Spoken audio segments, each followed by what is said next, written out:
नमस्कार साथियों, जय उत्तराखंड, जय हिंद। मैं Dinesh Singh west one you की टीम से।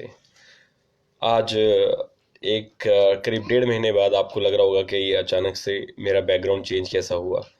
और मैं भी ये बताना चाहूँगा कि बहुत पीड़ा सी हुई है जब मैं वापस दिल्ली आया हूँ उत्तराखंड छोड़ के। और कल रात को मैंने सोचा कि अ, ये भी पीड़ा थोड़ी अजीब सी है और मैं कुछ शब्दों में आपके सामने उसको रखना चाहूँगा। और फिर मैं ये बताना चाहूँगा कि ये जो 1.5 महीने का टूर था, मैं उत्तराखंड गया था, वो क्यों गया था और वहाँ पर हम क्या चीज़ जानना चाहते थे, ग्राउंड लेवल पे हम क्या करना चाहते थे, हमने क्या क्या किया। जो भी साथी जुड़े हैं उनका बहुत बहुत धन्यवाद जुड़ने के लिए।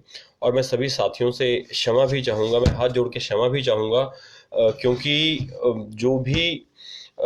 जो भी साथी हमारे साथ लगातार जुड़े रहते हैं वो कई बार मुझे फ़ोन भी करते हैं और व्हाट्सएप मैसेज भी भेजते हैं। मैं और फेसबुक पर भी मैसेज भेजते हैं, ट्विटर पर भी भेजते हैं।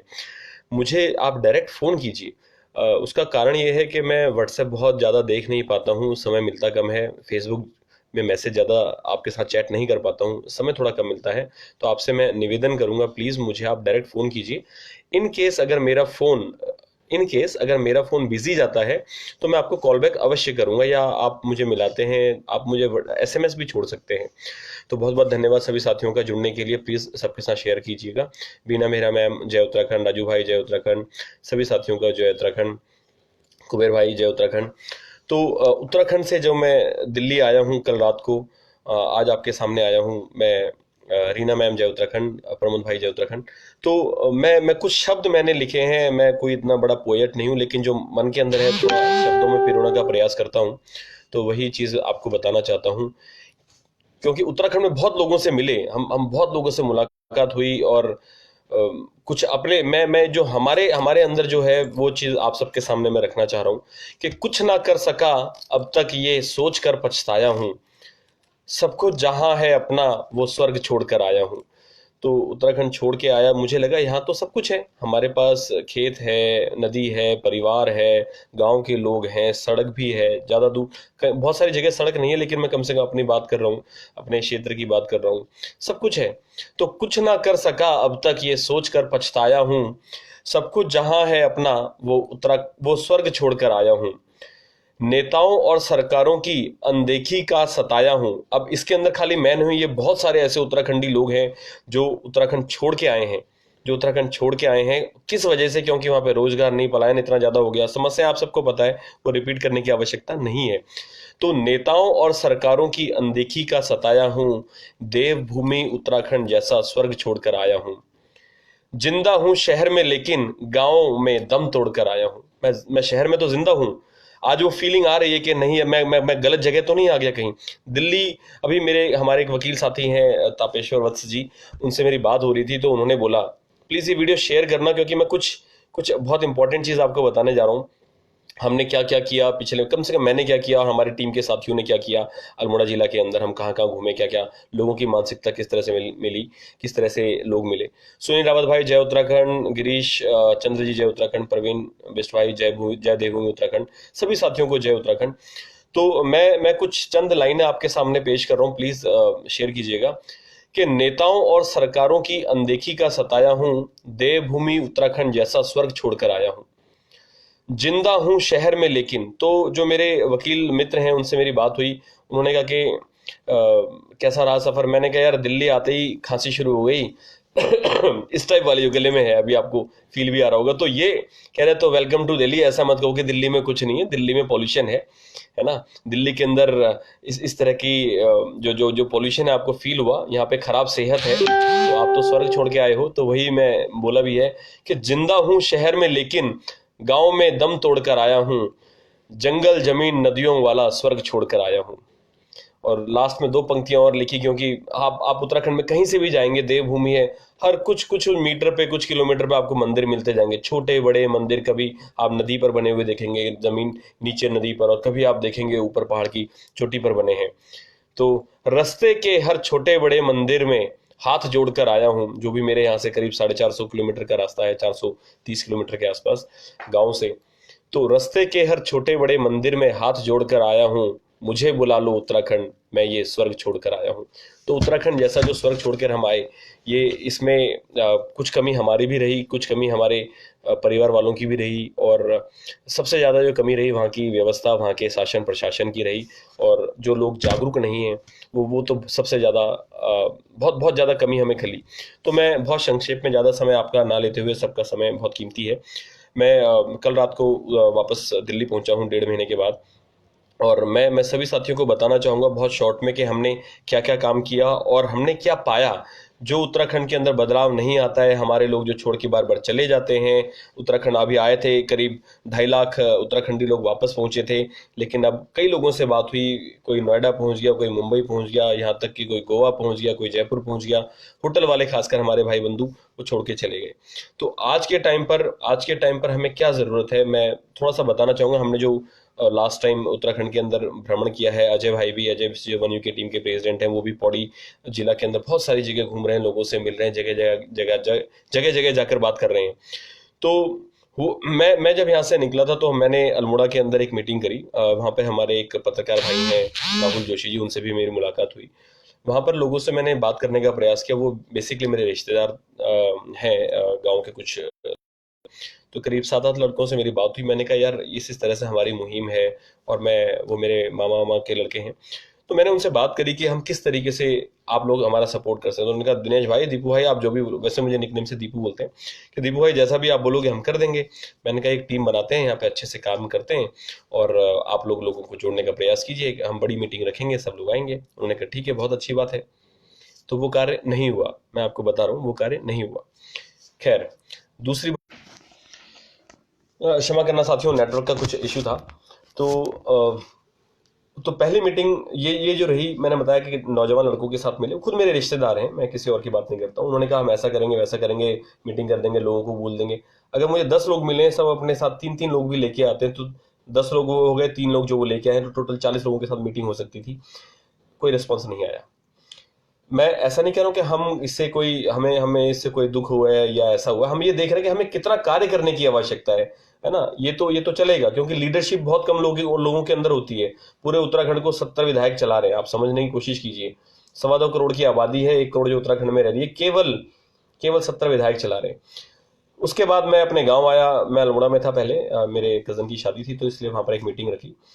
उसके बाद मैं आया अपने द्वाराहाट ब्लॉक के अंदर। वहां पर हमने, आपने देखा भी होगा लाइव में, कि हमने जा जाकर लोगों को पर्चे बांटे, उनको समझाने का प्रयास किया। हमने सोचा कुछ लोगों के फोन आएंगे, कोई फोन नहीं आया। एक लड़की मिली मुझे वहां पर, भंडारी जी हैं। तो मैंने उनको उनको वो कुछ हमारे जो पैम्पलेट्स थे वो दिए। वो लड़की बड़ी जागरूक लगी। उसने कहा कि सर मैं कुछ और लड़कियों को भी और गांव के कुछ लोगों को भी बोलूंगी। तो उस अकेली लड़की ने कम से कम 5 लोगों को जोड़ा। मुझे बहुत खुशी हुई। तो उसका दो दिन के बाद फिर से फोन आया। उसने कहा सर आपसे एक बात करनी थी। मैंने कहा बोलिए। उन्होंने कहा सर हमारे यहाँ पर क्या एक वॉलीबॉल का मैच हो सकता है, कंपटीशन हो सकता है, एक छोटा सा टूर्नामेंट हो सकता है, जहाँ पर लड़कियां भाग लेंगी। देखो सब लड़के लड़कों का होता है, जितने भी नेता आते हैं, जितने भी संस्थाएं होते हैं, सब लड़कों का करवा रही हैं, लड़कियों पर कोई ध्यान नहीं देता। तो मुझे बहुत दुख हुआ। मैंने कहा यार ये किस तरह की मांग इन्होंने की है। हम खेल वैसे टूर्नामेंट करवाने वाले कार्य करते नहीं, लेकिन मैंने कहा कि मैं प्रयास करूंगा। तो कुछ समय बाद देखते हैं क्या प्रयास हो सकता है। तो हम साथ में साथ ग्राउंड लेवल पे समस्या भी समझने का प्रयास कर रहे हैं कि महिलाओं के प्रति कैसे, मतलब उनको जो जो फैसिलिटीज मिलनी चाहिए हमारी माताओं बहनों को, वो चीजें नहीं मिल पा रही हैं, और खेल भी इसका एक पार्ट है। फिर उसके बाद हमने एक बैठक करी चौखुटिया के अंदर। चौखुटिया में काफ़ी लोग मिले। उसमें एक राजनीतिक दल के भी काफ़ी लोग थे। तो हमारे साथ, हमारे भी कुछ साथी वन्यू के टीम के पहुंचे, करीब 25-30 लोग वहाँ पर थे। और बातें हुई, चर्चा हुई। हालांकि चर्चा के बाद ऐसा लगा कि हमने लोग जुड़े हैं हमारे साथ, ऐसी बात नहीं है, लेकिन वो बहुत ज़्यादा राजनीतिक टाइप का हो गया। तो हमें लगा कि यहाँ से भी फ्रूटफुल हमें कुछ मिला नहीं। फिर एक बार हमने चौखुटिया के बाद हमने मीटिंग करी भिकियासैंण के अंदर। भिकियासैंण दूसरा ब्लॉक है एक, अल्मोड़ा के अंदर ही। तो हमने वहाँ भी मीटिंग करी। वहाँ त्रिलोक बिष्ट भाई हमारे मशरूम की खेती करते हैं। तो बहुत अच्छे व्यक्ति हैं, ट्रेनिंग भी देते हैं। और हमें हमें वहाँ पे जिस तरह से लगा था कि वहाँ भी काफ़ी सारे युवा आएंगे, तो हमने हमने ऐसा नहीं कि मैसेज इमीडिएटली भेजा, हम लगातार सोशल मीडिया के माध्यम से और जिनको जानते थे उनको फ़ोन 1-to-1 मैसेज करके भी हमने भेजा। तो वहाँ भी वो चीज़ नज़र नहीं आई। हालांकि वहाँ पे दो लोग बहुत अच्छे मिले। एक वहाँ पे एक युवक मिले जिनको त्रिलोक भाई ने ट्रेनिंग दी थी मशरूम की, और वो व्यक्ति अभी पढ़ाई कर रहे हैं, बीएड कर रहे हैं वो, और साथ ही साथ आप ये देखेंगे, बड़ा अच्छा लगेगा जान के कि वो 10 से 20 हजार रुपया महीना उसी मशरूम की खेती से उत्तराखंड के अंदर कर रहे हैं, कमा रहे हैं। ये बहुत खुशी की बात है हमारे लिए। इसके अलावा एक नेगी जी मिले वहाँ पे, वो युवक हैं, अभी उनकी उम्र मात्र 23-24 साल है, और उन्होंने मुर्गियों का कुछ काम शुरू किया, मुर्गी पालन का। और वो भी बहुत बहुत उनके उनके पेरेंट्स ने चाहा कि वो दिल्ली आ जाएं, यहाँ पे जॉब करें। वो दिल्ली आए, यहाँ से छोड़ छाड़ के बिना बताए जिन रिश्तेदार के यहाँ रुके थे वापस उत्तराखंड चले गए। खैर, मुझे उत्तराखंड से बहुत प्यार है। तो तो लेकिन वहां पर हमें जिस हिसाब से लगा था लोग आएंगे, जिस हिसाब से लोग कहते हैं हम आएंगे, आप हमारे यहाँ मीटिंग करो, तो बहुत सारे लोग जो इसको सुन रहे हैं और जो बार बार हमें कहते हैं कि आप हमारे क्षेत्र में मीटिंग करो, आप आओ मीटिंग करो, ये करो वो करो, तो ये जोश जो है ये बहुत अच्छा लगता है सोशल मीडिया के अंदर। लेकिन ग्राउंड लेवल पे रियलिटी है कि आज हम अपने साथ ग्राउंड लेवल पे सही दिशा पे कार्य करने वाले, जिम्मेदारी उठाने वाले 10 लोग नहीं खड़े कर सकते हैं। आप खुद ट्राई कर लीजिएगा। हमने बहुत प्रयास किया। फिर इसके बाद हमने एक मीटिंग सोमेश्वर के अंदर करी, बहुत मीटिंग करी है, बहुत सारी मीटिंग्स करी। सोमेश्वर के अंदर मीटिंग करी, वहाँ हमारे साथी महेश पांडे जी हैं, मनीष पांडे जी, तो उनसे बात हुई। एक त्रिलोक भाई वहाँ भी हैं, उन्होंने भी काफी मदद की। युवा है। मैंने कहा आपको राजनीति में आना चाहिए। आप जैसे लोग जब राजनीति में जुड़कर कार्य करेंगे, अपने क्षेत्र के लोगों के लिए कुछ चाहेंगे, क्योंकि आप एक सामाजिक संस्था बनकर या एक इंडिविजुअल व्यक्ति या एक टीम बनकर आप नेताओं के आगे हाथ ही जोड़ते हैं, हमारे यहाँ उद्घाटन कर दो, कुछ पैसा दे दो। हर जगह हाथ ही जोड़ना है, वहां पे कोई कार्य करने को तैयार नहीं है। वहां भी गए, वहां भी बीजेपी के किसी जो वहां की रेखा आर्या हैं, शायद उनके उनके किसी चेले चपाटे के कहने पर आए हैं या अपने मर्जी से आए हैं, हमें नहीं पता। कोई बीजेपी के कोई व्यक्ति, उनके कार्यकर्ता आए थे, वो हमारी मीटिंग में खलल डालने का उन्होंने प्रयास किया, जिसमें वो कुछ हद तक सफल भी रहे। हालांकि फिर उनको हमने चुप करवा दिया। हमने कहा कि आप हमारी बात सुननी है तो आप सुनिए, यहाँ पर बैठिए आराम से। तो वो चले गए, अपने साथ एक व्यक्ति को और लेके चले गए। तो इस तरह के प्रयास भी होते रहते हैं। मैं आपको वो चीज बता रहा हूँ, ग्राउंड लेवल रियलिटी जो है। और जो लोग बार बार कहते हैं कि यार आप ग्राउंड पे, हम ग्राउंड पे बहुत बहुत समय से काम कर रहे हैं। उत्तराखंड के अंदर जब उत्तराखंडियों के ऊपर कोरोना का संकट आया था, वो सारा ग्राउंड वर्क ही था, जो हजारों लाखों लोगों को इन्फॉर्मेशन हमारे द्वारा दी गई थी। और ये हमारी मजबूरी है, क्योंकि हम मजबूरी इसलिए कि हम अपने उत्तराखंड के लोगों का भला चाहते हैं, अपने उत्तराखंड को सशक्त बनाना चाहते हैं, अपने लोगों को सशक्त बनाना चाहते हैं, इसलिए हम ये कार्य करते हैं। हमें इसमें खुशी मिलती है। ठीक है, थोड़ा बहुत पैसा खर्च होता है, जैसे पूरे उत्तराखंड में घूमे पैसा खर्च होता है, और फालतू चीजों में पैसा खर्च करने की बजाय थोड़ा पैसा यहाँ भी जो एंजॉयमेंट में लोग खर्च करते हैं, हम भी करते हैं, तो वो खर्चा थोड़ा हम अपने अपने लोगों के लिए भी कर सकते हैं ना। उनसे मीटिंग कर रहे हैं, जा रहे हैं, आना जाना खाना पीना, पैसा तो खर्च होता ही है। तो ठीक है, कोई बात नहीं। फिर इसके अलावा तो ये जितनी भी जगह हमने मीटिंग करी, अल्मोड़ा में करी, चौकुटिया में करी, भिकिया साइड में करी, सोमेश्वर में करी, द्वाराहाट में तो 4-5 मीटिंग कर ली।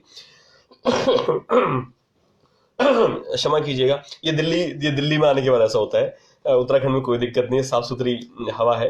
तो दिल्ली ये चीजें हमें देती है, हमें बीमारियां दे रही है आज के टाइम पर दिल्ली।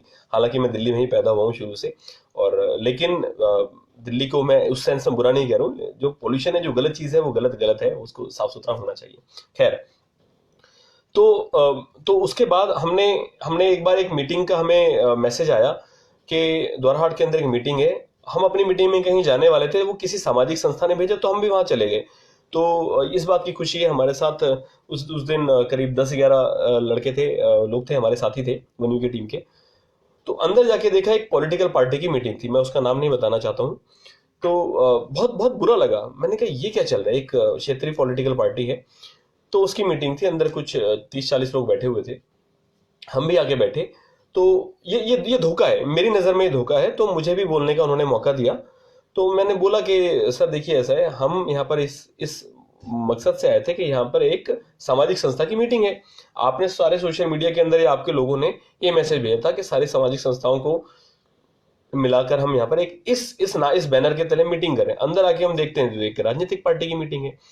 मैंने कहा अगर आप ये राजनीतिक पार्टी की मीटिंग और आप हमें बुलाते हैं तो भी आते हैं, हम तो सबसे मिल रहे हैं, हम कांग्रेस से भी मिल रहे हैं, हम बीजेपी वालों से भी मिल रहे हैं, हम यूकेडी वालों से भी मिल रहे हैं, हम आपसे भी मिल लेते। हमें किसी से मिलने में, बात करने में कोई समस्या नहीं है। आपके पास अगर कोई ऐसा हल है उत्तराखंड के लिए, आप दिखाइए, आपके पास क्या है। तो मैंने बोला कि ये गलत है, और हमारी नज़र में, जो हमारी मतलब हमारी वन्यू की टीम की नज़र में, अगर ये ट्रांसपेरेंसी नहीं है, पारदर्शिता नहीं है, तो थोड़ा सा हम उस आपका सपोर्ट उस चीज में नहीं कर पाएंगे, ना वो वार्ता सही दिशा में जाएगी।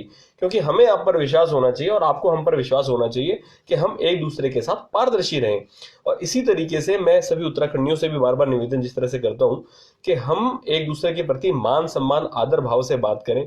हम बिल्कुल साफ सुथरे रहें। आज के टाइम पर हमें कई बार, जैसे एसबीआई बैंक का एक कांड हुआ था, आपको पता होगा, हमारे जो टीम के ही साथी हैं पवन नेगी जी के साथ, वो काफी ज्यादा हाइप हो गया। हमारे हमें हम करना नहीं चाह रहे थे, लेकिन वो बहुत ज्यादा हाइप हो गया। वो इसलिए हो गया क्योंकि वहां पर हर उत्तराखंडी के आत्मसम्मान को ठेस लगी, वो चोट पहुंची। वो चोट इसलिए पहुंची कि कोई भी व्यक्ति, उत्तराखंडी व्यक्ति, मतलब उत्तराखंड के अंदर रह के, जो उत्तराखंड से बाहर का है, खैर चाहे बाहर का चाहे अंदर का है, उसके कोई फर्क नहीं पड़ता, लेकिन कैसे आप एक सरकारी कर्मचारी ऐसे कह सकता है कि तेरे कान पर थप्पड़ मार दूंगा। तो ये केस के बारे में भी हमें पता चला। हमने करीब 200 लोगों को संदेश भेजा था, और आए कितने? चार। चार लोग आए। ये भी मैं आपको बताना चाहता हूं कि आज के टाइम पर लोगों की प्रायोरिटी कुछ और हो गई है, लेकिन जब वहां पर काम हुआ, उस लड़के का अकाउंट खुल गया है। और एसबीआई बैंक के लोगों का भी धन्यवाद, उन ऑफिसर्स का धन्यवाद। एक वशिष्ठ जी हैं, आरएम है अल्मोड़ा के, बहुत अच्छे व्यक्ति लगे, उनसे बात हुई मेरी। उन्होंने कहा, देखिए ऐसा ऐसा ये ऐसा हुआ। मैंने कहा सर, हमने इतना ज्यादा कुछ नहीं किया, लेकिन हमारे टीम के कुछ साथियों ने शायद कंप्लेंट आगे तक कर दी है। तो उन्होंने कहा कि आप प्लीज, हम इसका मैटर को रिजॉल्व कर लेंगे, और जो उसकी गलती है उसने क्षमा मांगी है, माफी मांगी है, ठीक है, जो भी है। तो कहने का मतलब ये था कि अगर ऐसी कोई चीज दिखती है कि भाई वहां पर हमारे बंदे के साथ कुछ हुआ है, और हम बुलाते हैं, आओ, आने को कोई तैयार नहीं है, लेकिन जब काम हो गया उसके बाद एक जो वहां के विधायक हैं, उनके एक अब मैं नाम नहीं लेना चाहूंगा, उनके एक पीए, आप पीए बोल सकते हैं, उनका फोन, उनका मैसेज आया कि दिनेश भाई हमें बता देते। मैंने कहा सर, आपको बताया था, एक लड़के ने आपको फोन किया था, उस टाइम आपने कह दिया कि गलती हमारे लड़के की होगी। तो पहले तो एक दूसरे पर विश्वास करना सीखिए कि हमारे बच्चे ने कुछ बोला है, उससे ढंग से बात करें, तब जाके पता चले गलती किसकी है, क्या है। तो ये सारी चीजें जो ग्राउंड लेवल पे हम बात करके आए, ये सारी घटनाएं भी घटी। उसके बाद हम फिर दोबारा जाके हमने पर्चे बांटे कई सारी जगह, ये हमने कई बार काम किया, लोगों को समझाने का प्रयास किया। तो इसमें निकल के क्या है, ये मैं आपको सार बताना चाहूंगा। और जो जो भी साथी मुझसे अगर जुड़ना चाहते हैं, मुझे कई लोग बोल चुके हैं दिनेश भाई आप जोड़ते नहीं हो। आप जो साथी मुझसे जुड़ना चाहते हैं, आप मुझे अगर ऐप के अंदर एक बटन होता है, नीचे एक आइकॉन होता है, वो आप मुझसे बात कर सकते हैं। कई लोग मुझे फोन करके बोल चुके हैं आप जोड़ते नहीं हो भाई जी, आप बात नहीं करना चाहते, हमारे प्रश्नों के उत्तर नहीं देना चाहते हो। ऐसी ऐसी कोई बात नहीं है। सभी साथी जो भी जुड़े हुए हैं उनका बहुत बहुत धन्यवाद। और जो भी मुझसे जुड़कर लाइव में बात करना चाहता है, आप कर सकते हैं, मुझे ऐसी कोई दिक्कत नहीं है। मैंने शायद आपका मैसेज जो भी कंप्लेंट करते हैं, ऐसी मेरे मेरे मन के अंदर ऐसा नहीं है, और मैं आपसे बात कर सकता हूँ। सभी साथी जो भी नए जुड़े हैं, उन सबका धन्यवाद जुड़ने के लिए। तो मैं ये बता रहा था कि हमने क्या चीज आइडेंटिफाई करी। तो कुछ कुछ पॉइंट्स हैं मेरे दिमाग के अंदर, मैंने नोट तो किया नहीं है। तो वो पॉइंट्स मैं आपको बताना चाहूंगा, लेकिन जो लोग बाद में जुड़े हैं उनको एक बार फिर से वो 4 लाइनें जो मैंने लिखी वो सुनाना चाहूंगा। कि कुछ ना कर सका अब तक ये सोचकर पछताया हूं, सब कुछ जहां है अपना वो स्वर्ग छोड़कर आया हूं, नेताओं और सरकारों की अनदेखी का सताया हूं, देवभूमि उत्तराखंड जैसा स्वर्ग छोड़कर आया हूं, जिंदा हूं शहर में लेकिन गांव में दम तोड़कर आया हूं, जंगल जमीन नदियों वाला स्वर्ग छोड़कर आया हूं, रास्ते के हर छोटे बड़े मंदिर में हाथ जोड़कर आया हूं, मुझे बुला लो उत्तराखंड, मैं ये स्वर्ग छोड़कर आया हूं। तो फील होता है, वो फील आता है। तो जो भी साथी, हाँ, एक रिक्वेस्ट आई है मेरे पास किसी साथी की, चंदन रावत भाई हैं, अप्रूव करता हूं मैं। तो चंदन जोड़ रहा हूं, उनके कोई सवाल होंगे तो मैं देखता हूँ। जब तक वो जुड़ते हैं मैं बता दूं कि हमने इस पिछले कुछ समय के अंदर हमने क्या आइडेंटिफाई किया। और जो भी लोग उत्तराखंड जा रहे हैं वो देख रहे हैं, वो भी ये चीज आइडेंटिफाई उन्होंने किया होगा, उनको भी लगा होगा कि यार शायद ऐसा कुछ हुआ है। पहली चीज में मैं चंदन रावत, नमस्कार, जय उत्तराखंड। जुड़ने के लिए धन्यवाद सर। आपके कोई प्रश्न है, बात है, तो आप प्लीज सामने रख सकते हैं, तो फिर मैं आगे अपनी बात कंटिन्यू करूंगा।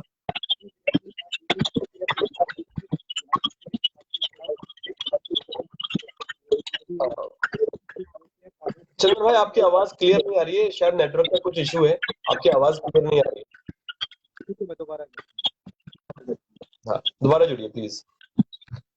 तो मैं ये बता रहा था कि हमने कुछ चीज नोटिस करी। पहली चीज, गांव के अंदर जो जो बच्चे और बूढ़े हैं, बूढ़े उसमें जो जो सीनियर उम्र के लोग हैं वो एक दूसरे की बुराई में बहुत ज्यादा, गांव के मतलब हर क्षेत्र के अंदर वो बहुत बहुत ज्यादा इन्वॉल्व हो रखे हैं कि वो ऐसा कर रहा है, वो ऐसा कर रहा है, ये उसने ये किया, उसने वो किया। कोई ये नहीं बात कर रहा है कि हम मिलकर एक जगह क्यों क्यों ना हम गांव की एक वीकली मीटिंग करें, सारी समस्याओं की लिस्ट बनाएं और आगे कार्य करें, किस तरह से हम अपने लेवल पे कार्य कर सकते हैं। ये पहली चीज। दूसरी चीज, शर्मा शर्मी के अंदर चाहे ग्राम प्रधान है, चाहे क्षेत्र पंचायत है, चाहे वहां का विधायक है, उसके पास जाके ऐसा हाथ कर लेते हैं, शर्मा शर्मी की बात है। और सवाल पूछने में डर रहे हैं। सवाल पूछने में डर रहे हैं क्या, कि भाई आपने आपने ये काम के लिए पैसे आए थे तो क्यों नहीं किया, या हमारी ये मांग थी आपने इसको पूरा क्यों नहीं किया, या विधायक के पास जाने में डर रहे हैं, उनसे बात करने में डर रहे हैं। आज के टाइम पे अगर हम अपनी समस्याओं का सोल्यूशन चाहते हैं तो उस टाइम पर हमें क्या करना है, सीधे जाके बोलना है। चाहे ग्राम प्रधान है, चाहे विधायक है, किसी भी स्तर का व्यक्ति है, चाहे मंत्री है, वही होगा जो वहां की जनता की भलाई के लिए बातें होंगी। नहीं तो आपको वोट नहीं मिलेगा, अगली बार आप चुन के ना आए ना। अगर आप किसी पार्टी के व्यक्ति हैं तो पार्टी से टिकट मांगने का कष्ट करें। 1,000 गाँव आते हैं, 1,000 गाँव के लोगों ने ये बोल दिया, चलो मान लिया 2-4 गाँव उसके अपने हुए, बाकी 500 गाँव ने भी बोल दिया आप यहाँ पे टिकट उठाने की जहमत मत करना, टिकट लेने की जहमत, ये हिम्मत चाहिए, ये करना पड़ेगा। जो परिवर्तन चाहते हैं, ये जागरूक लोगों के साथ मैं बात कर रहा हूँ अभी इस समय, जागरूक लोग जो भी हैं। आनंद नेगी जी का मैसेज आया है। तो जो जागरूक लोग हैं उनको ये सवाल पूछना पड़ेगा, और पूछने का सबसे अच्छा तरीका है अपने जैसे पहले 10 लोग इकट्ठे करो और 10 लोग मिलके जाओ। अब सवाल ये आता है वो 10 लोग इकट्ठे होंगे कि नहीं। हमारा मानना है, हमारी टीम हमारा है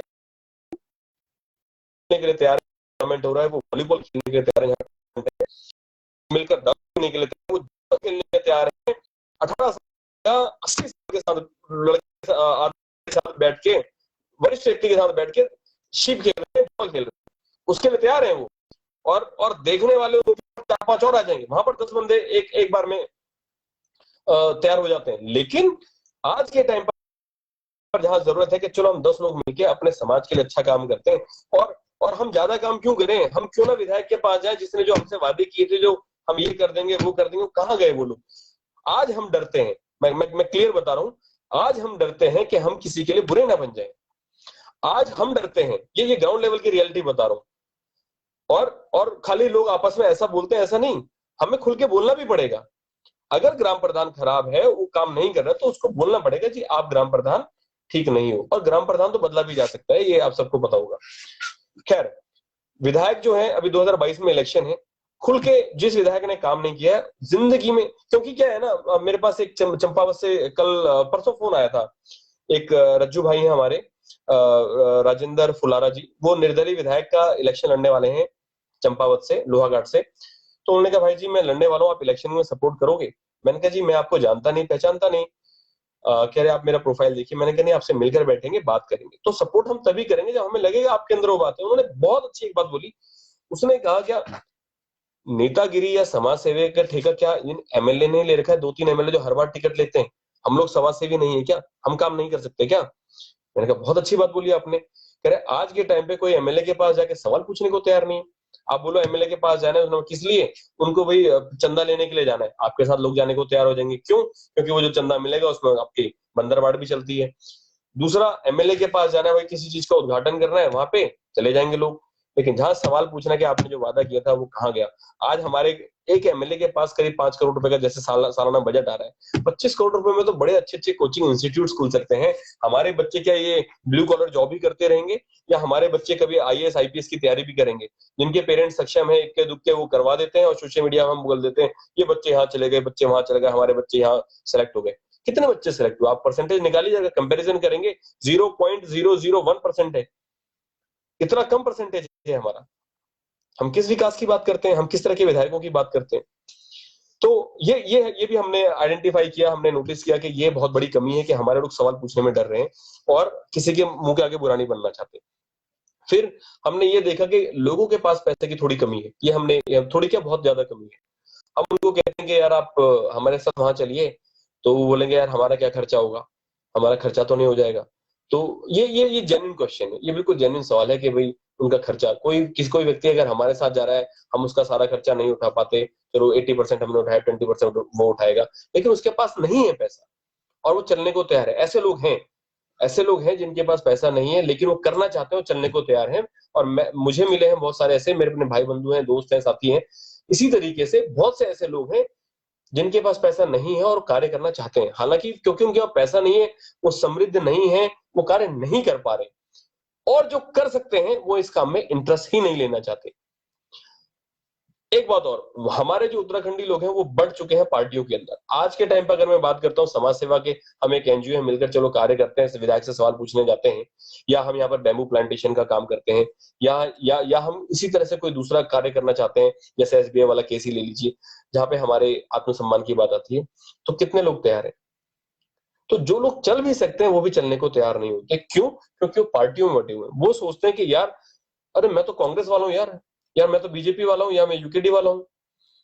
तो अगर हमारी पार्टी, मतलब मैं इसमें, मेरा तो इन्वॉल्वमेंट होगा नहीं। अगर मैं वन यूके की टीम के साथ जाता हूं तो इसमें तो वन यूके टीम का नाम हो जाएगा, या दिनेश मिश्र का हो जाएगा, या चंद्रशेखर का हो जाएगा, हिमेश का हो जाएगा, या सीपी जोशी जी का हो जाएगा, या भोपाल मिश्र का हो जाएगा, या पवन नेगी का हो जाएगा। ये तो ये सोच के चलते हैं। ये सोच बड़ी खतरनाक है कि मेरा तो इसमें कोई फायदा नहीं है। क्यों? क्योंकि अगर वो राजनीतिक तौर पे भी देखता है कि चलो भाई एमएलए का चेला हूं मैं, मेरे को ग्राम प्रधान भी बनना है, तो उससे थोड़ा पैसा भी मिलेगा, सपोर्ट भी मिलेगा, मैं भी उसको सपोर्ट करूंगा ग्राम के लोगों को। ये कंसेप्ट है, आप सबको पता होना चाहिए। तो ये बहुत बड़ी, मतलब ये सिरदर्दी है हम लोगों के लिए। आज के टाइम पे उत्तराखंडी उत्तराखंडी नहीं है। आज के टाइम पे अपने परिवार का नहीं है, आज के टाइम पे अपने लोगों का नहीं है, आज के टाइम पे समाज का नहीं है, अपने क्षेत्र का नहीं है। आज के टाइम पे जो उत्तराखंडी व्यक्ति है वो या कांग्रेसी है, या बीजेपी है, या फिर अब तो आम आदमी पार्टी वाले भी हो गए और या यूकेडी वाला है। कोई कोई कोई मैं यहाँ वाला हूँ, मैं वहां वाला हूँ। वो जाएगा नहीं काम के लिए समाज के। क्यों? क्योंकि वहां पे उसका नाम नहीं आएगा, क्योंकि वहां पे उसका फायदा नहीं होगा। ये भी एक बहुत बड़ी मानसिकता, ये सबसे खतरनाक मानसिकता है, जहां पर लोग खुद ही अपने लोगों का बंटवारा कर रहे हैं। वो ये कहते हैं, मैंने कहा यार जरा उनसे मिलना चलना, यार वो तो बीजेपी वाला है यार, उसके पास क्यों जाना है? हम तो कांग्रेस वाले हैं। मैंने कहा ये क्या बात है यार, बीजेपी वाला है, कांग्रेस वाला है, तुम ये तो वोट के टाइम पर आप डिसाइड करो कौन क्या क्या वाला है। कांग्रेस वाले खुद बीजेपी वाले बन जा रहे हैं, बीजेपी वाले खुद कांग्रेस वाले बन जा रहे हैं, और आप नहीं समझ पा रहे हो इस चीजों को। कितने विधायकों को इस बार बीजेपी ने खरीदा था, या जो भी शायद खरीदा ना भी हो, लेकिन लोग तो ऐसे ही कहते हैं। कितने इस बार कांग्रेस के विधायक बीजेपी में गए थे 2017 के इलेक्शन में? आपको नहीं पता है क्या? नेता उल्लू बनाए जा रहे हैं, उल्लू बनाए जा रहे हैं, और हम लोग बनते जा रहे हैं। हम तो इसके हो गए, हम तो उसके, हम कसम खा ली, हम तो इसके हो गए, उसके हो गए। अरे क्यों किसी के होते हो? होना है तो अपने उत्तराखंड के हो जाओ, होना है तो अपने देश के हो जाओ, होना है तो अपने लोगों का हो जाओ, होना है तो अपने समाज का हो जाओ, जहां से कुछ मिले, जहां जिसके लिए कुछ कर पाए। लेकिन एक पॉइंट और, जो हमने चीज नोटिस करी, वो सारी चीज आपको बता रहा हूं। एक चीज और, लोग जो हैं वो ये कह रहे हैं कि यार मेरा क्या फायदा है। आज वो, मैं कहता हूँ यार, वो बैम्बू प्लांटेशन के एक अधिकारी जी से हम मिलने गए थे, तो परसों वो मैंने लाइव भी चलाया था वहां से। अधिकारी बहुत अच्छे व्यक्ति हैं, रंजीत अधिकारी जी, सोमेश्वर से अल्मोड़ा वाले रोड पर है। एक जगह पड़ती है पथरिया, मनान से 2 किलोमीटर आगे। बहुत अच्छा उन्होंने काम किया, 20 हेक्टेयर पे उन्होंने काम किया है भूमि पर। उनसे बात हुई, मैंने कहा सर आप तो रिटायर्ड व्यक्ति हैं, और बहुत बड़ा गांव है उनका, बहुत बड़ा गांव। मैंने कहा आप तो रिटायर्ड व्यक्ति हैं, तो ये सारा भागदौड़ आप क्यों कर रहे हैं? कह रहे हैं कोई जवान व्यक्ति काम करने को तैयार नहीं। सब ये सोच रहे हैं कि मैं मेरे के फैद छू, मुझे क्या फायदा होगा। तुम मेरे को डबल दिन को दिन दिन चा, मतलब मुझे पैसा चाहिए, आप दोगे तो कब दोगे? मुझे इंस्टेंट चाहिए। क्यों? क्योंकि आज शाम को मैंने को घर में बैठ के दारू पी। मुझे गांव में केवल 1-2 लोग ऐसे मिले जो दारू नहीं पीते, बाकी सारे अरे दारू पियो, जिसको पीने पियो, लेकिन पहले अपना घर तो सक्षम करो, पहले सशक्त तो करो खुद को। वहां पे माता बहनें ईंट सार रही हैं, कुछ काम हो रहा है, वो लकड़ी भी तोड़ के लेके आ रही हैं, और मैं देख रहा हूँ वहां पे जवान लोगों को, मैंने लाइव में भी दिखाया था, वो बैठ के जुआ खेल रहे हैं। ऐसे तो नहीं चलेगा। तो ये तो हमें दिख ही रहा है, हमारा उत्तराखंड उजड़ रहा है। मैंने कई बार एक कविता के अंदर भी लिखा था कि उत्तराखंड उजड़ता हुआ हमें दिख तो रहा है, उत्तराखंड उजड़ता हुआ। कि नशे की चाह में बुजुर्ग तो क्या, उस छोटे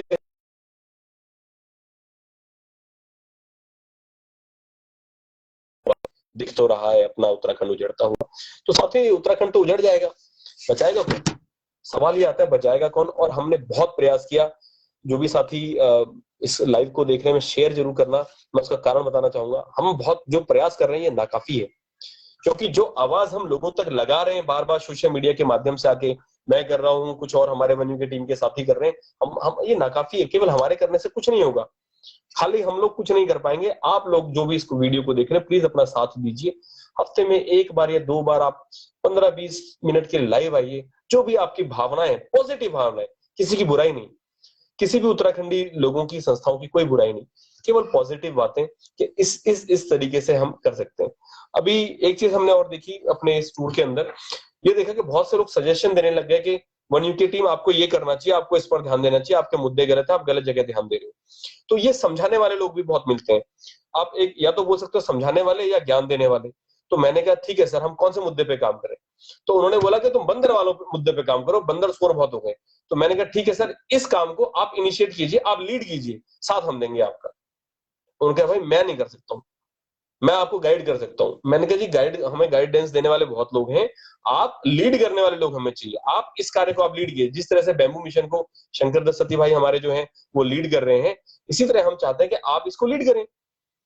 जैसे ही हमने उनकी जिम्मेदारी, उनकी रिस्पॉन्सिबिलिटी की बात की, सब पीछे हट गए। तो मैंने यही कहा, मैं कई मीटिंग में कहता भी हूँ कि उत्तराखंड को 70 लोग चला रहे हैं, 543 लोग पूरे हिंदुस्तान को चला रहे हैं।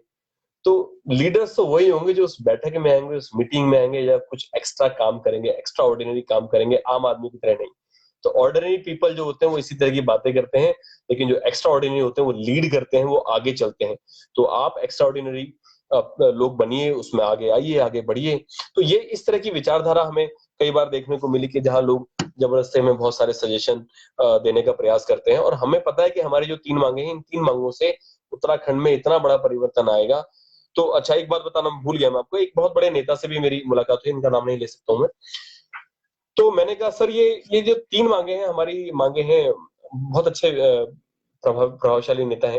मैंने कहा ये 3 मांगे हमारी हैं सर, इसमें कुछ हो सकता है? उन्होंने कहा तुम्हारी ये 3 मांगे पूरी नहीं होंगी, तुम अक्टूबर से लगे हो ये विधायकों से मिलने में, उनसे बात करने में, उनको फोन करने में, जो विधानसभा में उठाने की बात है। 3 मांगे हमारी, एक परिवार से व्यक्ति को सरकारी नौकरी, दूसरा हिमाचल प्रदेश जैसा भू कानून, और तीसरा मूल निवास 1950, जिसके आधार पे 80 से 90% आरक्षण जो है हमारे उत्तराखंडी लोगों को मिले, सरकारी चाहे प्राइवेट नौकरी में। तो उन्होंने कहा तुम्हारी मांग पूरी नहीं होगी, ये कभी पूरी नहीं होगी। मैंने कहा सर क्यों, ऐसा आपने क्यों बोला? उन्होंने कहा तुम्हारी पहली मांग, एक परिवार से एक व्यक्ति को सरकारी नौकरी, इसमें किसी भी नेता का कोई फायदा नहीं है, क्योंकि उसको पैसा देना पड़ेगा, उसको रोजगार देना पड़ेगा, उसको काम करना पड़ेगा, उसको अधिकारियों पर नजर रखनी पड़ेगी, और उसकी पार्टी की छवि का भी सवाल है। तो जिसमें नेता का फायदा नहीं होगा, उसकी पार्टी का फायदा नहीं होगा, वो काम होगा ही नहीं। तो इसमें फायदा, तुम जो फायदे की बात करी, उस नेता ने मुझे बोली ये बात, और सच्चाई से बोली, अरे बेटा मैं तुम्हें सच बताता हूँ, सच्चाई क्या है। जो भी व्यक्ति अच्छा काम करना चाहता है, वो राजनीति में आता नहीं है। अगर वो राजनीति में आता है तो बुरे लोगों से दब जाता है, डर जाता है। तो आज के टाइम पे अच्छे व्यक्ति को निडर होकर राजनीति में आना चाहिए, और आप जैसे लोगों की जरूरत है। उन्होंने मुझे क्या बोला, मैंने कहा अभी हम कुछ नहीं कह सकते, बहुत जरूरी सरकार में, सरकार है, सरकार का कोई फायदा नहीं है। सरकार रखती है, ये वो प्रोजेक्ट लॉन्च करते हैं जिसमें इनका फायदा हो। यानी अगर आप बोलोगे कि भाई मुझे एक बड़ा प्रोजेक्ट लगाना है, रेलवे लाइन का एग्जाम्पल, तो उसमें तो करोड़ों अरबों रुपए कमाए जा सकते हैं, ये काम वो कर लेंगे, क्योंकि उसका बड़ा ठेका मिलेगा, किसी को मिलेगा, उनकी सेटिंग होगी, सब कुछ होगा, ये काम वो कर सकते हैं। कह रहे अगर तुम रेलवे, इतना जितनी मेहनत तुम पिछले 2-3 साल से, 2 साल से लगे हो इस चीज में कर रहे हो, इतनी मेहनत तुम अगर रेलवे के प्रोजेक्ट पे करते, तुम रेलवे लाइन ले आते। मैंने कहा अच्छा सर, ऐसे कैसे कह रहे हो, क्योंकि उसमें फायदा है। तुम्हारी दूसरी मांग, भूमि कानून, जो आप कह रहे हो कि हिमाचल प्रदेश जैसा भू कानून हो, ये तो जब जब चाहे सरकार कर सकती थी, सरकार ने नहीं किया। क्यों नहीं किया, आपको क्या लगता है इसका क्या कारण है? मैंने कहा सर, हमें तो ऐसा लगता है के बारे में सोच नहीं, कह रहे सरकार जनता के बारे में ही तो सोच रही है। सरकार जनता के बारे में सोच रही है, तभी तो ऐसी पॉलिसी लेके आ रहे हैं।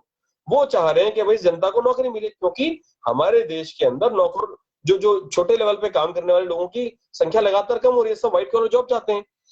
तो ये उन नेता ने बहुत अच्छी बात करी। वो मुझे लगा कि यार ये किस तरह की बातें कर रहे हैं, कोई नेता तो इस तरह की बात नहीं करता है, लेकिन उन्होंने सच्चाई बताई।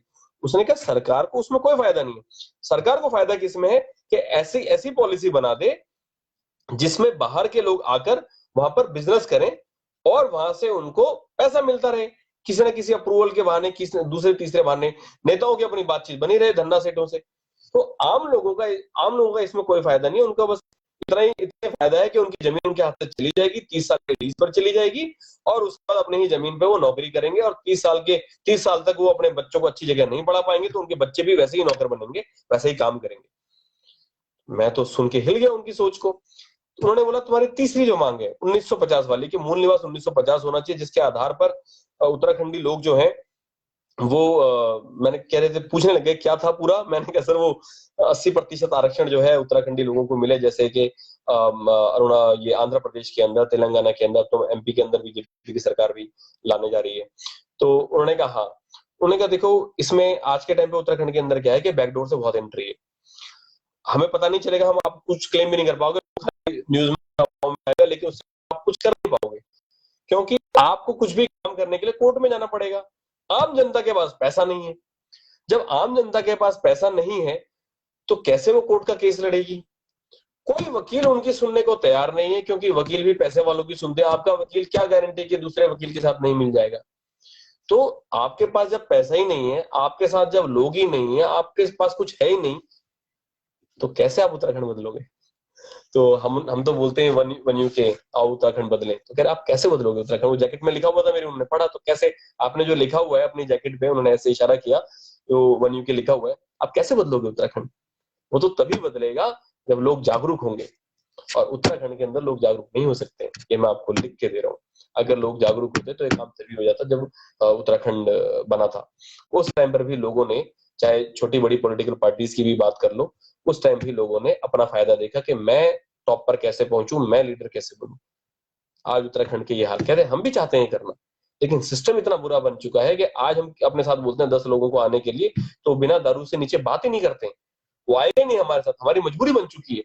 अगर वो जागरूक होता वो हमारे साथ आता भी नहीं, दारू भी नहीं पीता और हमसे काम भी करवाता। तो ये जब इतने बड़े नेता इस तरह की बातें करते हैं तो हमें हमें क्या लगता है? तो मैंने कहा सर ये चीजें चलती हैं कि कांग्रेस बीजेपी लड़ाई कर रही है आपस में, ये कर रही है। अरे वही कौन लड़ाई नहीं करता? आप ये सोचिए कि एक क्लास है, बहुत बहुत अच्छे से उन्होंने समझाया, काफी मतलब 60+ है नेता जो है, उन्होंने बहुत अच्छे से समझाया कि 60 उन्होंने बोला एक क्लास है, एक क्लास के अंदर बच्चे हैं, कंपटीशन कर रहे हैं, बच्चे घर में बैठे हुए हैं, बच्चे क्लास में, उनके पेरेंट्स घर में बैठे हैं, बच्चों के कंपटीशन के साथ पेरेंट्स का कंपटीशन हो जाता है। क्यों? क्योंकि भाई उनको अपने बच्चे को आगे लेके जाना है। बहुत बहुत जबरदस्त उन्होंने बात बोली कि क्या एक क्लास के अंदर कंपटीशन नहीं होता? क्या फर्स्ट प्राइज पाने के लिए क्या टीम आपस में टूर्नामेंट में कंपटीशन नहीं करती है? तो यही है, कुर्सी जो एक पावर है, उस पावर के लिए कंपटीशन करते हैं, हम एक दूसरे को बुरा भी बोलते हैं, भला भी बोलते हैं, लेकिन हमारे किसी से गलत संबंध नहीं रहते हैं। तो कहने का मतलब है कि बीजेपी वाले, कांग्रेस वाले, चाहे कोई सी पॉलिटिकल पार्टी वाले हैं, ये सब एक दूसरे से अच्छे से बात करते हैं। ये केवल जैसे लोगों का एंटरटेनमेंट करता है ना, कुछ चीज छोड़ देते हैं। जैसे फुटबॉल के मैच में क्या होता है कि भाई आपस में लड़ रहे हैं, गोल मारना है, गोल मारना, और हम लोग आपस में लग जाते हैं, यस यस यस। उसके उस केस में भी काफी लड़ाई झगड़ा हो जाता है। क्रिकेट के केस में कितने लड़ाई झगड़े आपने सुने होंगे, जो गली मोहल्लों में खेलते हैं, छोटे बड़े ग्राउंड में खेलते हैं, वहां पे कितने लड़ाई झगड़े होते हैं क्रिकेट के केस में। एंटरटेनमेंट है, तो वो एंटरटेनमेंट के लिए पब्लिक के लिए कुछ छोड़ देते हैं, पब्लिक आपस में लड़ाई करती है और वो टीम वाले लोग मजे लेते हैं। तो ये सब टीम है। तो राजनीति को उस नजरिए से जो जनता देखती है, प्लीज उस नजरिए से ना देखे कि हम बीजेपी वाले हो गए, हम कांग्रेस वाले हो गए, हम पार्टी वाले हो गए, हम यूपीडी वाले हो गए, या हम एबीसीडी किसी पार्टी वाले हो गए। पार्टी वाले होने की बजाय उत्तराखंडी बने, अपने समाज के लोग बने। जब नेता लोग इस तरह की बातें कर रहे हैं कि जनता ही नहीं सुनना चाहती, जनता ही बेवकूफ है, तो हम क्या कहें? तो उन्होंने कहा आप अच्छा प्रयास कर रहे हैं, आप हमारी पार्टी में आइए। मैंने कहा सर अभी तो क्षमा कीजिए, मैं अगली बार देखूंगा। तो फिर उन्होंने बोला आप कैसे करेंगे? मैंने कहा सर मेरा प्रयास है कि मैं 2 लाख लोगों, उत्तराखंडी लोगों को जोड़ूं, और हमारी पूरी टीम का प्रयास है, खाली मेरा प्रयास नहीं है, हम पूरे जो भी टीम है वो वन यू की टीम है। तो हम हमारा प्रयास है 2 लाख लोगों को जोड़े। एक हमारा ग्रुप भी है, मैं उसमें मैसेज भी डालने वाला था, जैसे जो भी लोग हमारे वन यू के 2 लाख उत्तराखंडियों से जुड़े, ऐसे वाले ग्रुप में जो जुड़े हुए हैं, हम आज के टाइम पर इतनी मेहनत नहीं कर रहे। उन्होंने बोला कितने साल से आप ये डिमांड कर रहे हैं? मैंने सर करीब 2 साल हो गए कि 2 लाख उत्तराखंडी। कह रहे सोशल मीडिया पे जुड़े? मैं कहा नहीं सर। कह रहे कितने जुड़े? मैं कहा सर करीब 13-14 हजार है। तो कह रहे कि वहां पे 2 लाख जुड़ भी जाएंगे, तुम 2 साल में 2 लाख लोग नहीं जोड़ पाए हो। बहुत बहुत अच्छी उन्होंने ट्वीट टोन दी, सच्चाई है। कह रहे तुम्हारे तुम्हारे जो व्यूज मैं देख रहा हूँ, तुम्हारा व्यूज SBI वाले भी, है ना, तुम्हारे इतने व्यूज आते हैं भाई, 25-20 25-25 हजार लोग देखते हैं। क्या करते हैं ये लोग? आपको लग नहीं रहा? उनको अच्छा लगता है कि दिनेश बिष्ट एक एंटरटेनर है। और मुझे भी कई बार ऐसा फील हुआ कि दिनेश बिष्ट एक एंटरटेनर है, और जैसे सर्कस में जाता है ना, जोकर एंटरटेन करता है, तो उन्होंने कहा आपको लगता नहीं आप एक एंटरटेनर हो, केवल लोगों लोगों के सामने आके आपको अच्छा लग रहा है मेरे व्यूज बढ़ गए। मैंने कहा नहीं सर, हमारी ऐसी विचारधारा। कह रहे नहीं, आपको नहीं, या कि उन लोगों को लगता है कि आप बहुत अच्छी बातें करते हो, हमें दिनेश बिष्ट का साथ देना चाहिए। क्या उन्होंने बोला क्या ऐसा नहीं हुआ आपके साथ? मैं कहा सर बिल्कुल ऐसा ही होता है। कह रहे सारे लोग ये बोलते हैं बिष्ट जी हम आपके साथ हैं, हम जुड़े रहेंगे, और आपने जब भी जिम्मेदारी दी होगी उन्होंने क्या बोला होगा? मैंने कहा सर मतलब जिम्मेदारी हम किसी को जबरदस्ती तो कर नहीं सकते, हम किसी को पैसा दे नहीं रहे। कह रहे नहीं, इसी चीज का फायदा जो है नेता लोग उठा रहे हैं। और नहीं तो उन्होंने कहा हम उठाते हैं, इसी चीज का फायदा हम उठाते हैं, हमें पता है ग्राउंड लेवल पे आप जुड़ेंगे ही नहीं। ग्राउंड लेवल पे बंदा केवल जब दारू मुर्गे से जुड़ रहा है तो वैसे जुड़ेगा। अगर औरतों को कंबल बांटा जा रहा है, गांव की औरतों को सर्दियों के अंदर, इसलिए बांटा जा रहा है। खेल का जो टूर्नामेंट नौजवानों को करवाने के लिए करवाया जा रहा है, क्रिकेट की किट दी जा रही है, उनको वॉलीबॉल का नेट दिया जा रहा है, उनके लिए पैसे दिए जा रहे हैं अरेंजमेंट के लिए। किसी संस्था को 25,000 रुपए, किसी को 50,000, किसी को 1 लाख रुपया दिया जा रहा है। वो इसीलिए दिया जा रहा है क्योंकि उनको चाहिए, ये उनको तो होना चाहिए। उनको बाकी एंटरटेनमेंट, उनको एंटरटेनमेंट चाहिए। कोई अच्छी बातें करता है, ये नया टाइम का एंटरटेनमेंट है। दिनेश बिष्ट आया लाइव, देखो वन यू के पेज पे अपने, और देखो ये एंटरटेनमेंट कर रहा है। वो देखो गांव जाके फोटो भेज रहा है, वो देखो हम कितना काम कर रहे हैं, तुम बड़ी मेहनत कर रहे हो। लेकिन लोग उस चीज को नहीं समझ रहे। क्योंकि जब तुम्हारे साथ 2 लाख लोग 2 साल में नहीं जुड़ पाए सोशल मीडिया पे, कहते फिर उन्होंने बोला कि चलो वो छोड़ो, आप ये बताओ पिछले 1 महीने जो भी, उस टाइम मुझे 2 हफ्ते हुए थे उनसे मिले हुए, तो उनका 2 हफ्ते में तुमने कितने लोग जोड़े? कुछ साथियों की रिक्वेस्ट आई है। तो मैंने कहा सर हमने हमने प्रयास किया काफी लोगों को जोड़ने का। तो उन्होंने कहा कितने लोग जुड़े? मैंने कहा जुड़े करीब पिछले 2 हफ्ते के अंदर हमारे साथ करीब 20-30 लोग। कह रहे बस मैं अभी यहाँ पे खड़े खड़े एक अनाउंसमेंट करूंगा, मैं एक फोन करूंगा, और रात तक मेरे पास 5,000 लोग इकट्ठे हो जाएंगे। मुझे केवल दारू पिलानी, मुझे केवल मुर्गा खिलाना है, हो गया काम। तो तुम्हें तो मैंने एक बार में 0 कर दिया। तुम कितनी मेहनत कर रहे हो? 2 साल से इतनी मेहनत कर रहे हो, क्यों कर रहे हो मेहनत? और तुम भी एक ऐसा काम करो, म्यूजिकल प्रोग्राम करो, वहां पे लोगों को बताओ, वहां पे लोगों को बुलाओ, तब एंटरटेनमेंट होगा लोगों का, तब उनको मजा आएगा, तब जाके आपके साथ वो जुड़ेंगे। तो एंटरटेनमेंट आप जब तक नहीं करोगे लोगों को मजा नहीं आएगा। ये सोशल मीडिया पे ये सब करना, ये अगर इससे सब कुछ होता तो सारे लोग यही कर रहे होते। तुम जागरूकता लाने का प्रयास, तुम अच्छा प्रयास करते हो, तो ये काम है। चलिए नमस्कार, हमारे साथ एक तस्वीर में है। कैसे हैं? मैं ठीक हूँ सर, आप? आवाज कुछ डिस्टर्ब हो रही है थोड़ा। आप बहुत अभी आप बात करिए अपनी, बताइए। नमस्कार। जैसे मैं हाँ, तो मैं कह रहा था कि जो भी जो ये तो इतने बड़े नेता जब बात करते हैं इस तरह से, तो उन्होंने बिल्कुल ये दिखाया, एक तरह से वो मुझे आईना दिखाने का प्रयास करते, और सच है वो। इसमें मुझे कोई बुरा मानने वाली बात नहीं, हमारे सीनियर हैं, और मैं बहुत सारे लोगों, अन्य लोगों से भी मिलता रहता हूँ। लेकिन उन्होंने जो बात कही वो दिल को छू गई मेरे। उन्होंने बोला यार तुम सब ये दिखावा है, ग्राउंड रियलिटी तुम जानते ही नहीं हो, लोगों की सोच तुम जानते ही नहीं हो। आज हम कुछ करने जाते हैं, हम अगर 10 काम अच्छे करते हैं और एक काम हमसे नहीं हो पाता है, तो जनता हमें गाली देती है, पूरे दूर दूर तक बुराई होती है मेरी। कह रहे पूरे दूर दूर तक बुराई करते हैं कि भाई साहब तुमने ये काम नहीं किया। मैंने उसके 10 काम सही किए, बस उसने 11 काम बोले, 10 काम मैंने कर दिए, एक हो नहीं पाया किसी वजह से। तो वो पूरे दुनिया में फैला देता है कि भाई देखो इसने मेरा काम नहीं किया, केवल एक काम ना हुआ। और उसी आदमी को मैं जब अपने घर बुला के दारू पिलाता हूँ, फिर से मेरा फैन हो जाता है। कभी विरोध, कभी ये, कभी कह रहे लोगों के अंदर वो भावना रह नहीं गई है कि हमें अपने लोगों के लिए कुछ करना है, अपने क्षेत्र के लिए कुछ करना है। फिर उन्होंने बोला कि यार तुम कितना पढ़े हो? मैंने कहा सर मैं पोस्ट ग्रेजुएट हूँ। कह रहे क्या करते हो? मैंने कहा सर आईटी कंपनी में हूँ। कह रहे हाँ, तो तुम एक काम करो, ये छोड़ छाड़ के ना फालतू जो तुम ये समाज सेवा कर रहे हो, ये छोड़ छाड़ के अपना फैमिली पे ध्यान दो, अपने करियर पे ध्यान दो। मैंने कहा सर अब तो करियर मेरा उत्तराखंड ही है। कह रहे मैंने तेरे को बोला यार तेरे पास पैसा तो है नहीं, जब तेरे पास पैसा नहीं है तो क्या करेगा? बिना राजनीति में आए कुछ होगा नहीं, राजनीति के लिए पैसा चाहिए है, और थोड़ा सा तुम्हें उस टाइप का भी होना चाहिए कि दूसरे थोड़े जो खतरनाक टाइप के लोग हैं उनके साथ भी संपर्क रखें। तुम कोई इलीगल काम करोगे नहीं तो तुम राजनीति में भी नहीं आ पाओगे। तो मेरा तुम्हें सजेशन ये है कि तुम ये सोशल वर्क जो थोड़ा बहुत चल रहा है चलाते रहो, लेकिन ये सब चक्करबाजी खत्म करो। ये लोग नहीं तो कल को तुम्हें गालियां देंगे कि भाई तुम बड़े नेता बनते थे, तुम नेता बन पाओगे, ना तुम समाज सेवी बन पाओगे, केवल लोगों की बुराइयां लोगे। क्योंकि लोग यहाँ पे सबसे ज्यादा जो चाहते हैं आज के टाइम पे एंटरटेनमेंट चाहते हैं, वो चाहते हैं इसकी बुराई करे, उसकी बुराई करे। तो कह रहे आप अब आप अपने आप से सवाल पूछना कि आप एंटरटेनर हो या समाज सेवी हो या नेता हो या एक आईटी इंजीनियर हो, तुम हो क्या, तुम खुद से पूछना। फिर वो किसी मीटिंग में कह रहे मुझे दूसरी मीटिंग में जाना है, वो चले गए। तो मैं उस दिन के बाद से अब तक ये सवाल सोचता रहा कि मैं हूं क्या। मैंने मैंने उनकी बातों को पूरा सुना, बहुत समझा। तो मैं सच बताना चाहूंगा, मुझे मुझे ऐसा लगा कि मैं आज तक समझ ही नहीं पाया मैं क्या हूँ। एंटरटेनर तो हूँ, क्योंकि कविता सुना रहा हूँ आप लोगों को, कहीं ना कहीं एंटरटेनमेंट है, लेकिन ये एंटरटेन मेरे इमोशन से, मेरी भावना से जुड़ा हुआ है। एंटरटेनर तो हूँ, ये तो मैं मानता हूँ। आईटी कंपनी में काम करता हूँ, प्रोजेक्ट मैनेजर हूँ, ये भी मैं मानता हूँ। पॉलिटिशियन पॉलिटिशियन नहीं हूँ। पैसा होता तो जरूर बनता, उतना पैसा नहीं है मेरे पास, और जो कोई नहीं कर पाया वो मैं कार्य अवश्य करने का प्रयास करता।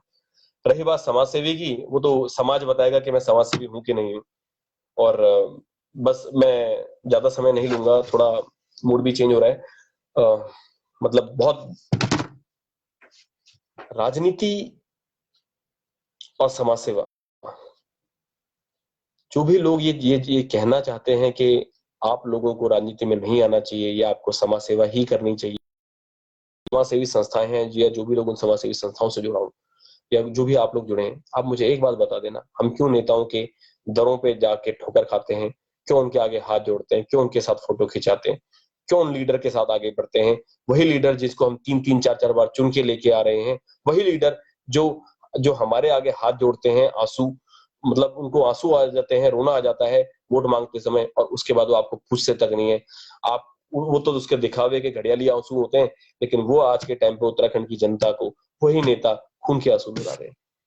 तो जो भी साथी, चाहे इसको एंटरटेनमेंट समझ के मेरी बात समझें, चाहे जिसको जैसा भी लगे, आप प्लीज, आपसे हाथ जोड़ के निवेदन है, जो सक्षम लोग हैं, जिनके पास थोड़ा बहुत पैसा है और जो समाज के लिए कुछ करना चाहते हैं, आप आइए। इन 70 विधायकों में से हमें एक भी विधायक नहीं चाहिए, हमें नए विधायक चाहिए, हमें नए लोग चाहिए। क्योंकि 2022 आने वाला है बहुत जल्दी, और एक साल का समय कुछ नहीं होता है। आप चाहे निर्दलीय खड़े होइए, कम पैसा लगाइए, ऑब्जेक्टिव ये नहीं है कि उत्तराखंड के अंदर आपको इलेक्शन जीतना है, एमएलए बनना है। क्योंकि एक साल के समय में अगर आप उत्तराखंड से बाहर रहते, ये नहीं हो पाएगा, ये मुझे पता है नहीं हो पाएगा। बहुत पैसा अगर आपके पास है, आप लोगों को दारू पिला सकते हैं, खिला सकते हैं, शायद हो भी जाए, कोई बड़ी पॉलिटिकल पार्टी आपको टिकट भी दे दे। लेकिन आज के टाइम पर जिस उद्देश्य के साथ हमारे साथियों को इलेक्शन लड़ना चाहिए, आप अपने गांव में लड़िए, आप एक पैसा खर्च मत करिए, आप अपने आने जाने का खर्चा खुद का, आप बोलिए मैं इलेक्शन लड़ता हूँ, जमानत चाहे जब्त हो जाए, लेकिन संदेश जरूर जाना चाहिए। अपने लोगों को हमें सशक्त करने के लिए 3 मांगे हमारे क्षेत्र से उठनी चाहिए, ताकि अगर अगर आपके क्षेत्र के अंदर या उत्तराखंड के अंदर इस बार ऐसी सरकार नहीं आती है जो उत्तराखंड की बात करे, या ऐसे लोग, चाहे 2-3 लोग आ जाए जो उत्तराखंडियों की मांगों को विधानसभा में उठा पाए, अगर ऐसे लोग नहीं आते हैं, तो फिर दोष मत देना किसी और को कि भाई उत्तराखंड के अंदर ये नहीं है, उत्तराखंड के अंदर वो नहीं है। क्यों? क्योंकि जो आप कर सकते थे आप वो भी नहीं कर पाए। और कई लोग बोलेंगे भाई तो तुम भी एक कोशिश में हूँ, भगत सिंह को बहुत मानता हूँ, उनको भारत रत्न नहीं दिया गया है। अगर हम कभी हमारे पास इतनी पावर हो के हम लोग मिलकर एकजुट हों, कम से कम उत्तराखंड के अंदर ही, तो उत्तराखंड रत्न से तो हम सम्मानित अवश्य कर सकते हैं शहीद भगत सिंह जी को। तो उनकी एक बात थी कि बहरों को सुनाने के लिए धमाके की आवश्यकता है, तो बहरों को सुनाने के लिए धमाके की जरूरत पड़ती है, जिसकी वजह से उन्होंने असेंबली के अंदर बम फोड़ा था। वो बम जो फोड़े थे, आप सबको पता होगा, वो किसी की जान लेने के लिए नहीं फोड़े थे, वो लोगों को बताने के लिए फोड़े थे। आखिर क्यों ऐसा धमाका किसने किया, क्यों किया धमाका? वो जो मैसेज गया था, जो संदेश गया था लोगों के पास, वो संदेश भेजने के लिए आपको राजनीति में, चाहे दिखावे के लिए उतरे, आप दिल से लड़ना भी चाहे चाहे ना लड़ना चाहे, लेकिन 70 लोग तो हमें शायद मिल सकते हैं। कम से कम पहाड़ की 36-35 जो भी विधानसभा है, 35-36 लोग तो मिल सकते हैं। आधे उत्तराखंड को खबर जाएगी, बाकी आधे को अपने आप हो जाएगी। इतना तो कर सकते हैं, जिम्मेदारी उठानी पड़ेगी। और मैंने आपको बताया है, जो भी साथी जुड़े हैं, मेरा हमने जो 1-1.5 महीने का अपना दौरा रहा उत्तराखंड किया, क्या क्या किया, लोगों की क्या मानसिकता रही है, किस तरह से बदलने वाली बात है, एक जो बड़े नेता से मुलाकात है, उन्होंने क्या कहा। तो आज के टाइम पर कोई भी नेता, सरकार जनता के बारे में नहीं सोचती, वो पहले ये सोचती है कि इसमें हमारा कैसे फायदा होगा। और ये आप सबको पता है, हम बार बार पता नहीं क्यों भूल जाते हैं कि आज के टाइम पर सरकार पॉलिसीज ही ऐसी बनाती है कि उनके लोगों को, जो उनके बिजनेसमैन साथी हैं जहां से उनको पैसा मिल रहा है, कि वो कॉन्ट्रैक्ट मिले। ये हम सबको पता है बातें, चीजें ऐसी बनाई जाती है। नहीं तो आज तक खाली इंडिया नहीं, पूरे वर्ल्ड के अंदर ये हाल है। इंडिया के अंदर ज्यादा है, उत्तराखंड के अंदर सबसे ज्यादा है, मेरा ऐसा मानना है। तो मैं सभी साथियों, जो भी आप हमसे जुड़े हैं, अच्छा कमल लखेड़ा भाई, मेरा नंबर है 95 52 51 58 57 95 52 51 58 57। मेरे इस पेज के अंदर आपको मेरा नंबर मिल जाएगा। तो जो अगर हम बिल्कुल बिल्कुल मैं बिल्कुल एग्री करता हूँ राजेंद्र भाई, राजेंद्र सिंह रावत जी ने बहुत अच्छी बात कही है कि हमने बहुत पैसा खर्च किया, घूमे फिरे, कई लोगों से मिले, बात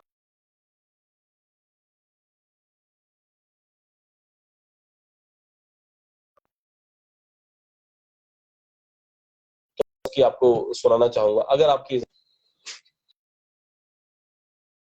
लाइन कुछ इस तरह से है, मेरे मतलब अजय भाई का फोन आया था, मैं लाइव आके बताया था उनके लिए। ये कविता थी कि वो आग कहां से लाऊं मैं, जो सोए हुए हैं उत्तराखंडी, उन सबसे मेरा सवाल है, दुनिया को जो दहका दे तेरे खून में क्या वो उबाल है। खासकर नौजवानों से है ये। इंकलाब की चिंगारी को तेरे सीने में आ भड़काऊं मैं भड़काने का प्रयास कर रहा हूं कि इंकलाब आए कहीं से, कुछ तो आए। कि फिर से रिपीट करता हूं कि जो हुए हैं उत्तराखंडी, उन सबसे मेरा सवाल है, दुनिया को जो दहका दे तेरे खून में क्या वो उबाल है। इंकलाब की चिंगारी को तेरे सीने में आ भड़काऊं मैं, मगर फूंक दे जो भ्रष्ट व्यवस्था, वो आग कहां से लाऊं मैं। क्योंकि मैं तो एक छोटी सी चिंगारी का प्रयास कर रहा हूं, मैं खुद भी एक चिंगारी ही हूं। अभी आग बनने में तो कुछ समय लगेगा, जब तक 2 लाख लोग नहीं जुड़ेंगे। तो जितने भी साथी इस वीडियो को देख रहे हैं, प्लीज हमारे वन यू के ग्रुप से, जो 2 लाख उत्तराखंडियों को जोड़ने वाला ग्रुप है, प्लीज कम से कम मुझसे जुड़िए, जुड़ने का प्रयास कीजिए, लोगों को जुड़िए। कितना समय लगता है, हम चाय पीने में 5 मिनट तो कम से कम देते होंगे, वही 5 मिनट में मांग रहा हूँ। या मूवी देखने के लिए हम कम से कम 5 मिनट तो देते होंगे, वही 5 मिनट में मांग रहा हूँ। पूरे दिन के अंदर 5 मिनट कुछ लोगों को अपने, आपके फ्रेंड लिस्ट में 1000 लोग हैं, जोड़ दीजिए। कितना टाइम लगता है, 200 लोग जोड़ देंगे, 1000 लोगों को जुड़ गए। 200 लोग नहीं जोड़ सकते क्या? जिम्मेदारी कौन समझे? घर में बैठे बैठे सोशल मीडिया में हमें जोड़ने का प्रयास करना है, जिम्मेदारी कौन समझेगा? वो आग कहां से लाऊं? क्या आज के नौजवानों को जिम्मेदारी का एहसास नहीं? कल पछताना होगा जब उत्तराखंड की हमारे पास नहीं। कोशिश करता हूं दिल में दबे कुछ शोलों को भड़काऊं मैं, मगर लोगों की नस नस में जो पहुंचे वो आग कहां से लाऊं मैं। स्वार्थ, घमंड और जलन इंसान पर जब हावी हो जाए, की हालत आज के हो रखी है कि मैं कुछ हूं, मैं कुछ बन गया हूं, और हमारे पास गाड़ी है, बंगला है, पैसा, हमें किसी चीज की जरूरत नहीं, मेरा तो 50,000 रुपए, लाख रुपए महीना बैठे बैठे आ रहा है। इस तरह से कई सारी चीजें हैं। तो बस उसके ऊपर ये लिखा है कि स्वार्थ, घमंड और जलन इंसान पर जब हावी हो जाते हैं, उसके अपने समाज के धीरे धीरे टुकड़े होते जाते हैं। एकजुट हो जाएं उत्तराखंडी सभी, ऐसी लौ जलाऊं मैं, मगर करे उत्तराखंड को जो रोशन, आग कहां से लाऊं, ऐसी आग कहां से लाऊं। बहुत प्रयास कर रहे हैं, लगातार प्रयास कर रहे हैं। और सभी साथियों का बहुत बहुत धन्यवाद जुड़ने के लिए। और मैं चाहूंगा कि आप सभी मिलकर एक एक एक ऐसा काम कर दें इस बार के दुनिया दुनिया बोले, दुनिया का मतलब हमारे पूरे कम से कम इंडिया के लोग तो बोले कि उत्तराखंड के लोग ऐसे एकजुट हुए, ऐसे उन्होंने एक नई अलग जगाई है, एक ऐसी आग लगाई है कि उत्तराखंडी जागरूक हो गया है। और जागरूक होने का मतलब ये है कि अपने अधिकारों के लिए सवाल पूछना। आज के टाइम पे अगर आप बोलते हैं जागरूक, तो उसमें बहुत ज्यादा कुछ नहीं करना, हमें क्या करना पड़ेगा, बहुत ज्यादा नॉलेज की आवश्यकता नहीं है। जो आपके विधायक ने आपसे सवाल पूछे, उसके कहने की हिम्मत रखनी, आप वादे किए, उसके उसके सवाल पूछने की आपको उससे हिम्मत होनी चाहिए। यही जागरूकता है। जहां आपने आपके साथ 10 लोग मिलकर खड़े हो गए, हाँ इस अच्छे उद्देश्य के लिए हम काम करें, खाली दारू पीने के लिए, क्रिकेट खेलने के लिए नहीं।